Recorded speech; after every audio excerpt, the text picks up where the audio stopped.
যাকে আপনি রোজ দেখেন, যার শাড়ি, কপালের টিপ, কানের দুল আর পায়ের গোড়ালি আপনি রোজ দেখেন, আর আরও অনেক কিছু দেখতে পাওয়ার স্বপ্ন দেখেন। স্বপ্নে যাকে ইচ্ছে মতন দেখেন, আমি সেই মেয়ে। বিহারের প্রত্যন্ত গ্রামে দিনের আলোয় যার ছায়া মারানো আপনার ধর্মে নিষিদ্ধ, আর রাতের গভীরে যাকে বস্তি থেকে তুলে আনতে পাইক বরকন্দাজ পাঠান আপনি, আর সুসজ্জিত বিছানায় যার জন্য অপেক্ষায় অধীর হয় আপনার রাজকীয় লাম্পট্য, আমি সেই মেয়ে। আমি সেই মেয়ে। আসামের চা বাগানের ঝুপড়ি কামিন বস্তি থেকে যাকে আপনি নিয়ে যেতে চান সাহেবী বাংলোয় মধ্যরাতে, ফায়ার প্লেসের ঝলসে ওঠা আলোয় মোদির চোখে দেখতে চান যার অনাবৃত শরীর, আমি সেই মেয়ে। রাজস্থানের শুকনো উঠোন থেকে পিপাসার জল আনতে যাকে আপনি পাঠিয়ে দেন 10 মাইল দূরের সরকারি ইদারায়, আর 20 মাইল হেঁটে ক্লান্ত বিধ্বস্ত যে রমণী ঘরা কাঁখে ঘরে ফিরলেই যাকে বসিয়ে দেন চুলার আগুনের সামনে আপনার রুটি বানাতে, আমি সেই মেয়ে।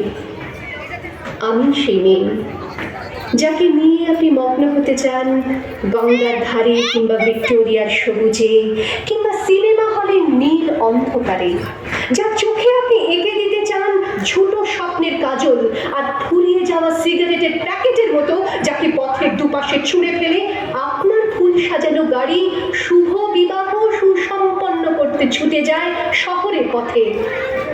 ফোনে দেখা আলোর গধূলিতে একা দাঁড়িয়ে থাকা, আমি সেই মেয়ে। আমি সেই মেয়ে, এমনকি দেবতাও যাকে ক্ষমা করেন না।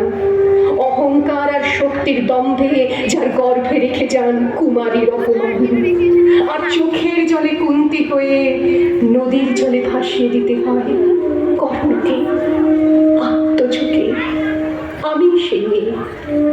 সংসারের অসময়ে আমি ভরসা, আমার ছাত্র পড়ানো টাকায় মায়ের ওষুধ কেনা হয়, আমার বাড়তি রোজগারে ভাইয়ের বই কেনা হয়, আমার সমস্ত শরীর প্রবল বৃষ্টিতে ভিজতে থাকে, কালো আকাশ মাথায় নিয়ে আমি ছাতা হয়ে থাকি, ছাতার নিচে সুখে বাঁচে সংসার। আপনি আপনি আপনি আপনারা আপনারা আমার জন্য অনেক করেছেন। সাহিত্যে, কাব্যে, শাস্ত্রে, লোকাচারে আমাকে মা বলে পুজো করেছেন, প্রকৃতি বলে আদিক্ষেতা করেছেন, আবার শহরগঞ্জের কানাগলিতে ঠোঁটে রং মাখিয়ে কুপি হাতে দাঁড় করিয়েও দিয়েছেন। হ্যাঁ, আমি সেই মেয়ে।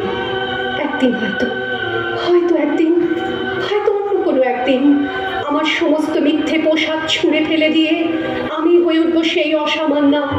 খোলা চুল, মেঘের মতো ঢাকবে আমার খোলা পিঠ, দু চোখে জ্বলবে ভীষণ আগুন, কপাল ঠিকরে বেরোবে ভয়ঙ্কর তেজরশ্মি, হাতে ঝলসে উঠবে সেই খড়গ, দু পায়ের নুপুরে বেজে উঠবে রণদুন্দুভি, নৃশংস অট্টহাসিতে ভরে উঠবে আকাশ, দেবতারাও আতঙ্কে স্তব্ধ হয়ে বলতে থাকবে